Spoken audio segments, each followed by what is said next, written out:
Obra Ícaro Redimido, psicografia de Gilson Freire, pelo Espírito Adamastor, capítulo 34. Um pedestal vazio. Porque onde estiver o teu tesouro, aí estará também o teu coração. Jesus, Mateus 6:21. Transcorria ainda pouco tempo de nossa chegada e Alberto mantinha-se ansioso por rever os locais e os amigos de sua convivência terrena. Sentia saudades dos seus mecânicos, de Antônio Prado, o conselheiro das horas difíceis, de Sam, o companheiro que o tratara tantas vezes nas caricaturas, contribuindo para popularizá-lo nos meios parisienses, e muitos outros que lhe entreteceram agradavelmente a romagem física. Contudo, a vida é uma onda em permanente renovação e somente as construções na eternidade permanecem imutáveis. Muitos amigos tomaram rumos diferentes e o panorama lhe era agora muito distinto dos tempos antigos. As uniões imorredoras somente são aquelas que transportamos no coração e que o trânsito pelas diferentes dimensões do existir não pode jamais apagar. Não se preocupe em procurá-los, Alberto. Aqueles que se fixaram ao seu destino de forma definitiva tornarão sem que se esforce por reencontrá-los. Falei-lhe na tentativa de consolá-lo. Todos, indistintamente, trazemos nossas nostálgicas lembranças terrenas e gostaríamos de rever os antigos ambientes com que nos comprazíamos quando encarnados. Porém, muitos deles não podem ser refeitos, pois a ação inesgotável do tempo tudo modifica. Acalma-te e trataremos do serviço que nos compete, sem exigir da vida outro pagamento, que não a paz da consciência. Destarte, nosso amigo, dominado por fáusticos sentimentos, insistia para que pelo menos revisse os locais de sua preferência. A antiga residência na rua Washington, sua oficina em Saint-Cyr, onde tinha o seu hangar, deveriam estar intactos, porém, sobretudo, desejava estar novamente diante do seu Ícaro alado, a estátua que tanto o impressionara e que permanecia indelevelmente delineada em sua memória, como a mais alta homenagem que recebera na terra. Diante de sua insistência, anuía seu pedido, pois de fato o amigo trazia o coração ainda fixado nos falazes dividendos terrenos. Adelaide, convidada a nos acompanhar, não pôde seguir-nos em decorrência de suas atividades na enfermaria e demandamos, sem demora, a praça de Saint-Cloud, por onde iniciaríamos nossa pequena excursão e onde se erigia sua majestosa escultura em bronze, sobre um pedestal que lhe ostentava a esfinge e as inscrições, exaltando suas pioneiras e surpreendentes conquistas da aeronavegação. Ao atingirmos o local, Alberto estancou de chofre. O olhar extasiado fitava o inesperado, enquanto o assombro se estampava em sua face. O pedestal estava vazio. Constrito pesar lhe vestiu a alma em decepção. Lágrimas discretas lhe rolavam de imediato pelo rosto e, cabisbaixo, não se animava a tecer qualquer comentário. Seu amado Ícaro sucumbira, possivelmente abrasado pelo sol da vileza humana que varre de sua memória os valores superados pelo tempo. Tácito, diante do monólito que restara de seu monumento, a ideia de que de imediato perfilou sua mente era de que ele não merecera mais o título que lhe conferiram os homens, pois outros de fato haviam-se assenhoreado de seu lugar na história. A mais cara recordação que deixara na terra havia desaparecido. Seu nome e os registros de seus feitos estavam definitivamente banidos da memória da humanidade. Desconcertado, intentava disfarçar desairosamente, sem conseguir, o imenso desapontamento que lhe tomara de assalto. Concitando a ponderação e a superação de seu injustificável desalento, disse-lhe: não se intimide desnecessariamente diante do malogro Alberto. Como uma criança que acaba de perder um precioso brinquedo, compreendo que você o guardava como egrégia relíquia, lembrança definitiva entre os homens de suas memoráveis façanhas, e jamais acreditou pudesse ser derruído. Mas tudo é possível no transitório reino das formas. Ouvide seu esplendoroso passado e retornemos ao serviço, o único caminho que pode preencher a inação que por vez nos abate a alma. Acredito que pelo menos resta-me a cópia, embora imperfeita, que deixei no túmulo da família. Não se esvaia diante da lição de desprendimento, Alberto. Recorde que Jesus nos recomendou não estacionar o coração nos bens perecíveis da terra, onde os ladrões podem roubá-los e a traça roer, pois quem se fixa nessas possessões perecedouras está sujeito a recolher desilusões e sofrimentos inadequados. Somente os tesouros espirituais são eternos. Por isso, aceite a corrigenda e ouvide definitivamente as efêmeras referências humanas, entregues ao mundo, decididamente. O que é do mundo, como nos disse o Mestre, se não queremos fazer da existência um amontoado de desilusões. Esqueça os epítetos que lhe deram os triunfos que você conquistou, inundando-os definitivamente na memória do tempo, tratando de confeccionar novo futuro com base nos reais bens do espírito. Eis a única maneira de desvencilhar-se também das lembranças amargas que tanto o constrangem. Recorde-se das sábias palavras de Heitor Procumbido. Alberto se deu por vencido, esforçando por se desfazer das recordações dos esplendores vividos, deixando exaurir por completo o entusiasmo de rever o palco de suas preciosas conquistas terrenas. Parecia conformar-se. Recolhi-me no silêncio, caminhando ao seu lado, de volta aos nossos afazeres. Após longo intervalo, o irmão, enfim refeito de seu dissabor, animou-se a considerar. Obrigado, irmão, por dividir comigo as dores de minha alma. Infelizmente, precisava desse choque para assimilar o aprendizado no qual tantos amigos insistem. Compreendo que não posso mais me sustentar nas gloriosas conquistas do passado, como alimento necessário à alegria do espírito, nutrindo-me de continuada arrogância. Devo esquecer o nome que enverguei e o que ele representou na terra, certificando-me de que colaborei com o progresso humano apenas por lhe ser devedor e nada mais. Fixei-me na ilusão de que fui um homem ilustre, portador da genialidade acima dos homens comuns. Porém, hoje sei que nada inventei e nada realizei de extraordinário. Ante minha admiração, por ver que enfim a lição surtia o seu efeito de forma quase instantânea, continuei a ouvir suas reflexões amadurecidas nas peias da dor. Sustentado por essa errônea convicção, desejava prosseguir, gabando-me dos mesmos doentios enganos do pretérito, perpetuando os seus males. Meu pecado chama-se, com efeito, orgulho, pois tudo o que realizei foi mero devaneio por lustrar-me a vaidosa personalidade, e não posso vangloriar-me de alguma coisa a ter inventado.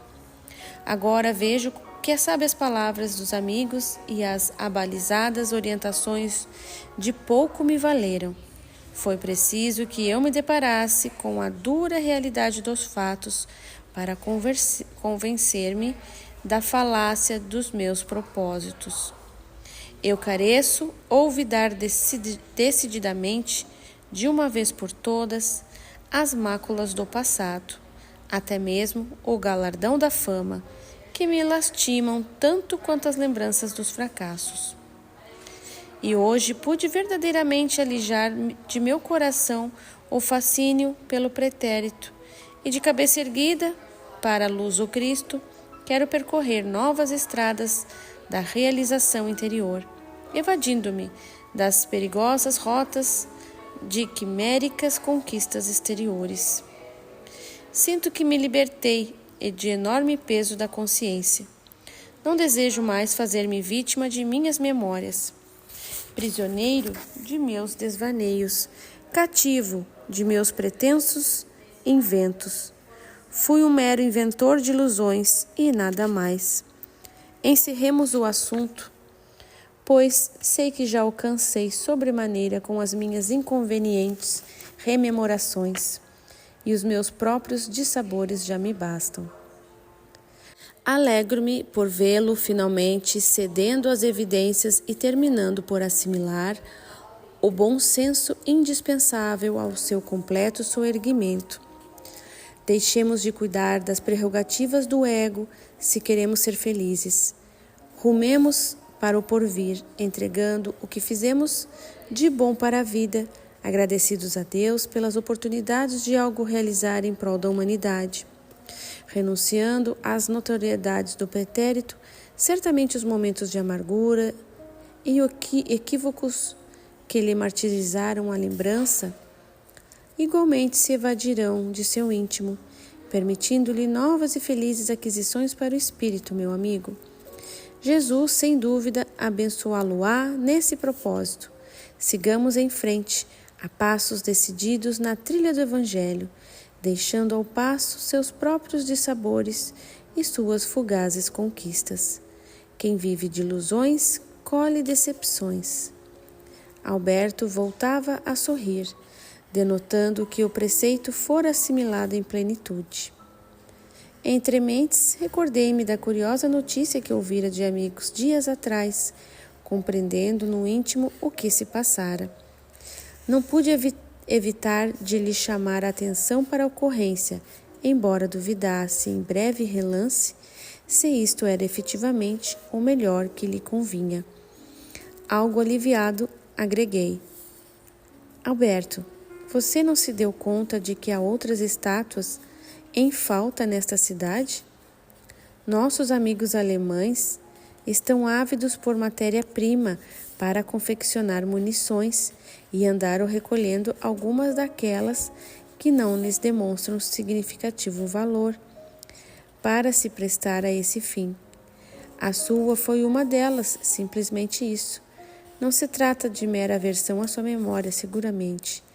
Seu belo Ícaro foi reduzido a projéteis para alimentar canhões, meu amigo, os mesmos que outrora dedicara tamanho empenho em construir e cuja lembrança depois tanto martirizou.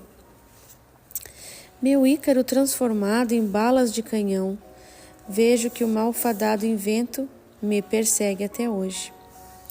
Que estranha ironia do destino, seu mais precioso bem terreno convertido em objeto de destruição.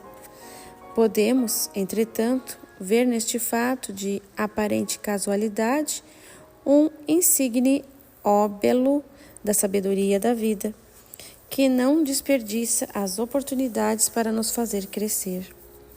A lição de start já havia sido assimilada e Alberto denotava de fato haver superado a sua decepção. Aliviados, adentramos nossa enfermaria, a fim de cuidar daqueles que precisavam muito mais do que nós, deixando ao mundo o que a ele pertence e permitindo ao império do mal satisfazer sua ânsia na confecção de ruínas, até que a lei o detenha no cadinho das inevitáveis reações.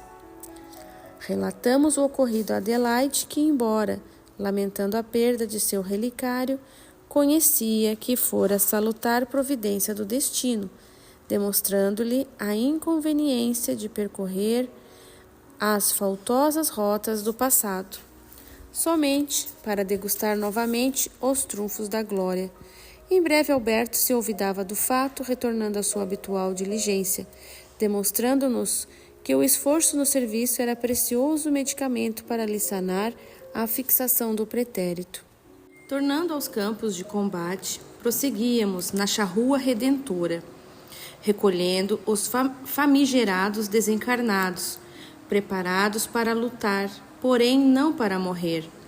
Devíamos digerir toda a nossa atenção para o socorro dos aflitos, onde quer que estivessem e a que lado pertencessem, deixando que o mal destruísse a si mesmo. Cabia-nos edificar na eternidade, espargindo valores e morredouros do bem, cujas recordações jamais nos ferissem a alma. Nossa enfermaria se apinhava de estrupiados, muitas vezes inimigos mortais, colocados lado a lado, em meio à névoa tênue, flutuante, acima dos leitos, impregnada de eflúvios metíficos que poucos podiam denotar.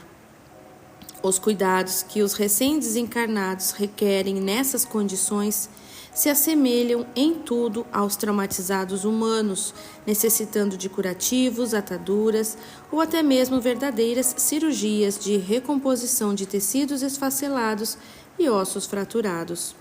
Seus organismos psicossomáticos se impregnam das mesmas lesões físicas que os levaram à desencarnação, até que, assumindo a consciência da nova condição em que vivem, conseguem desvencilhar-se dessas sequelas, demonstrando-nos que o fato guarda íntima relação com os fenômenos da mentalização e que o corpo perispiritual, embora entretecido em substrato celular, é, na verdade, uma construção ideoplástica do espírito. Muitos necessitavam ser induzidos ao sono profundo diante dos sofrimentos insuportáveis e a impossibilidade de compreender a situação em que se encontravam, enquanto outros careciam apenas de palavras de consolo. As diversas nacionalidades de nossos assistidos transformavam nosso ambiente de trabalho em verdadeira Babel, exigindo-nos grande esforço na lida de muitos idiomas envolvidos. Nesse aspecto, é compreensível, como já nos referimos, que a morte não situe o espírito de mediana evolução de imediato em contato com as comunicações puramente mentais dos planos elevados. E prosseguimos usando o mesmo mecanismo da fala em nossas inter-relações. Somente aqueles moralmente muito adiantados conseguem, em curto prazo, usar com êxito a linguagem dos sentidos em avançado processo de percepção das correntes de pensamento. Com a prestimosa ajuda de Adelaide, Alberto adestrava-se no trato com os feridos de guerra, desenvolvendo paulatinamente novas aptidões, bastante distanciadas do papel que desempenhara na jornada terrena. O novo panorama que a vida na erreticidade abre para a dilatada consciência espiritual do desencarnado em equilíbrio projeta-o, quase sempre, muito além das acanhadas perspectivas terrenas, levando o homem comum, muitas vezes, a duvidar de nossas diferenças prerrogativas. Não nos surpreendia, por isso, ver nosso amigo convertido em autêntico enfermeiro de guerra, pensando os feridos, dirigindo-lhes palavras de reconforto, distanciando-se cada dia mais do que fora na terra. Santos Dumont. Sem dúvida sentia ele que esse era o único caminho que podia preencher-lhe o vazio que trazia na alma. E empreender o voo do espírito era agora seu máximo anelo. Um novo sonho de Ícaro lhe ocupava a mente, voar por entre os espaços do amor e sobre as planícies do saber, albergando o divino na alma e saciando a fome de sentimentos que uma vida assoberbada de máquinas e mecanismos lhe impregnara. Enredando renovados valores para a vida eterna, seguramente se preparava para outros místeres no futuro, segundo as premências que a evolução nos concita com o fim de conduzir-nos à perfeição. Vendo-o estampar um sorriso para cada ferido que encontrava, consolando com palavras doces os desesperados, adivinhara o verdadeiro milagre que se lhe operava em sua alma, rememorando a precária condição em que o recebemos em nossa colônia. Agradecia a Deus sua recuperação, caminhando a passos rápidos para o completo restabelecimento e alta da condição de assistido.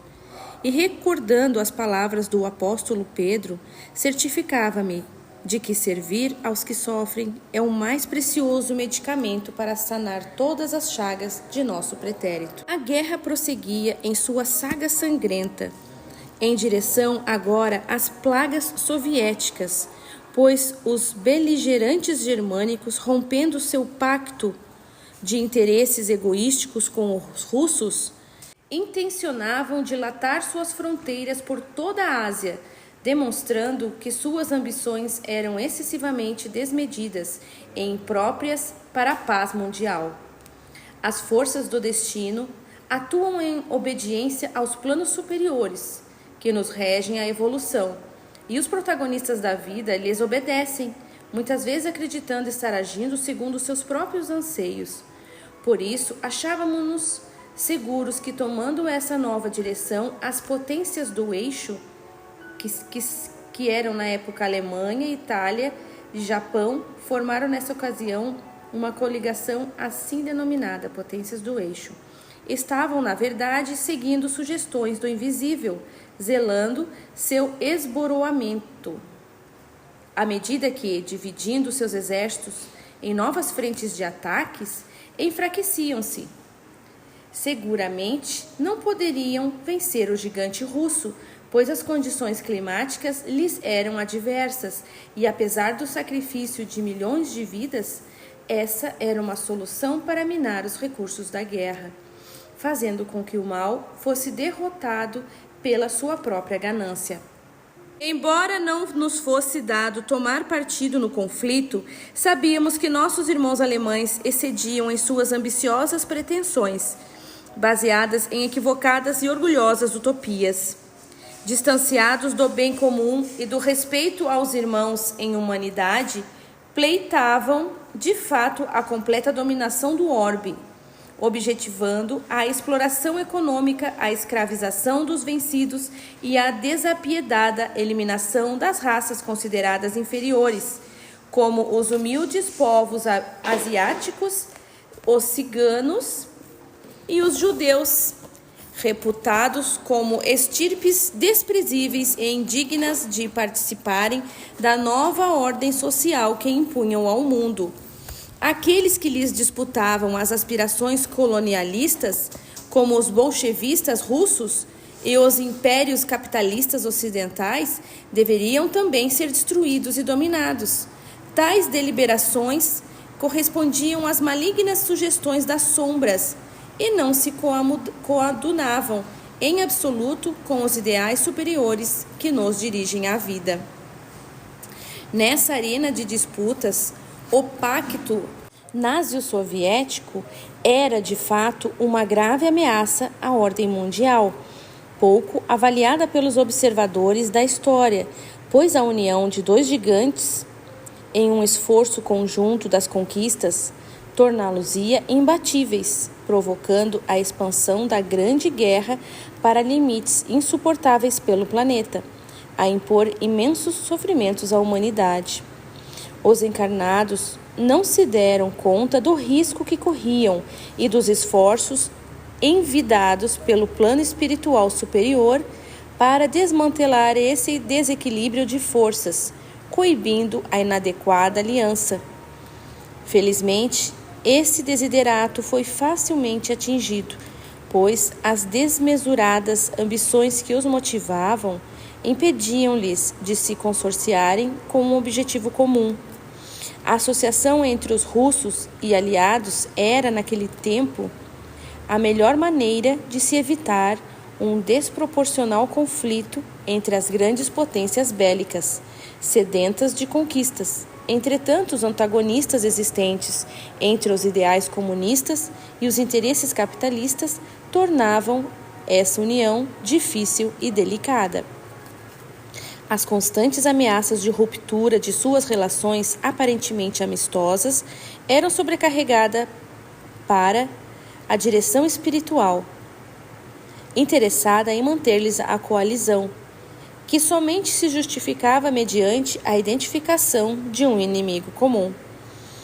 Os imensos conflitos entre as forças aliadas, convivendo com objetivos divergentes e disputas de domínio contraproducentes, sofriam a todo instante a interferência dos espíritos elevados, que se esforçavam para manter a situação no melhor equilíbrio possível, evitando-se danos maiores para o progresso humano. A dificultosa situação tornava-se grave em muitos momentos, quando ambas as partes, capitalistas e comunistas, sentiam-se prejudicadas em seus anseios de conquistas territoriais e na doentia valorização dos nacionalismos em jogo.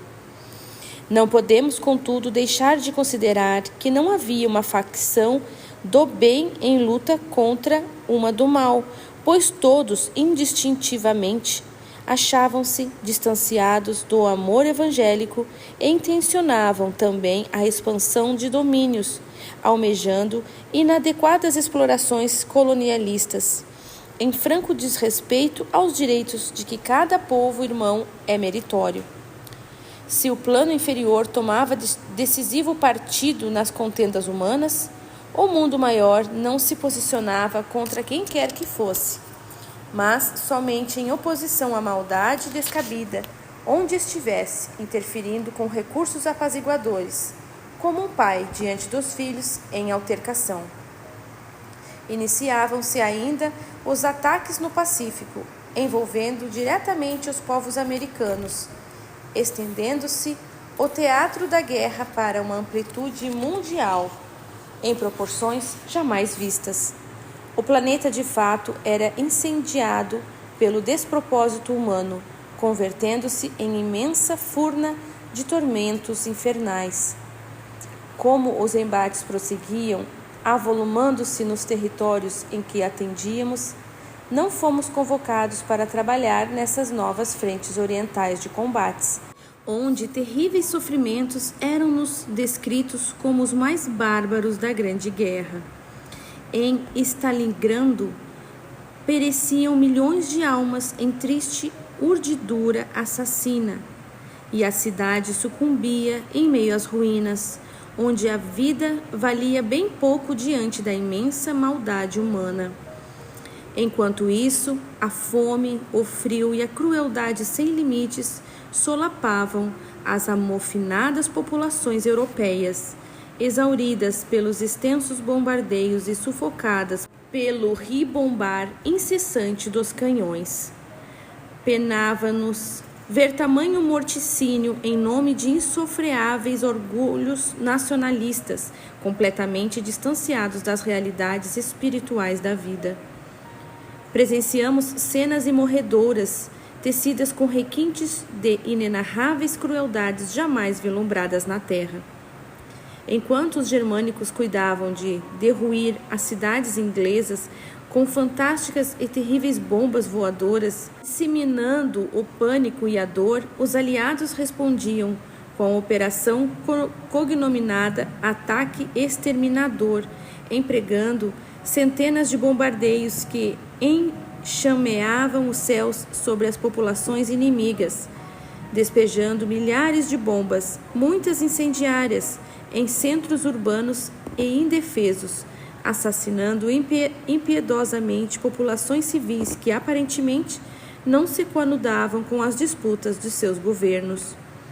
Acorríamos em equipes formadas por espíritos de variadas nacionalidades, em socorro aos pretensos inimigos, mortos aos milhares em chamas pavorosas em Hamburgo, Colônia, Dresden, Essen, Bremen e outras localidades.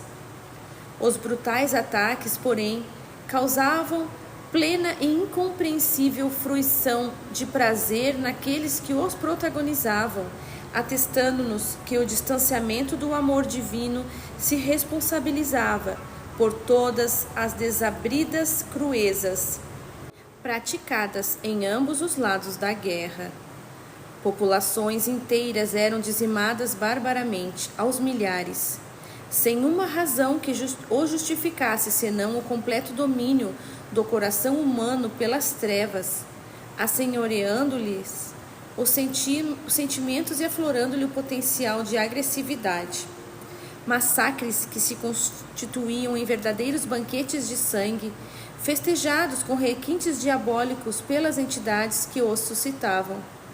Faziam da terra um prolongamento dos abismos avernais, denotando-nos o quanto ainda temos que palmilhar no caminho da dor e transformar a casa planetária em um reduto de paz. Lamentávamos pela pobre humanidade, divorciada dos propósitos do amor fraternal, digladiando-se por valores tão efêmeros, pois a morte estava à espera de todos, estreitando-os para solapar-lhes os fúteis ideais de conquista e o soberbo e inútil patriotismo, surpreendendo-os no fosso da angústia, convocando-os à vivência da inanidade que a insensibilidade e a inclemência cavavam no espírito, multiplicando-lhes abundantemente a miséria. O único galardão de suas pretensões era o desespero e a inconsciência, até que a providência divina disponibilizasse os recursos da dor para a correção dos graves equívocos a que se entregavam.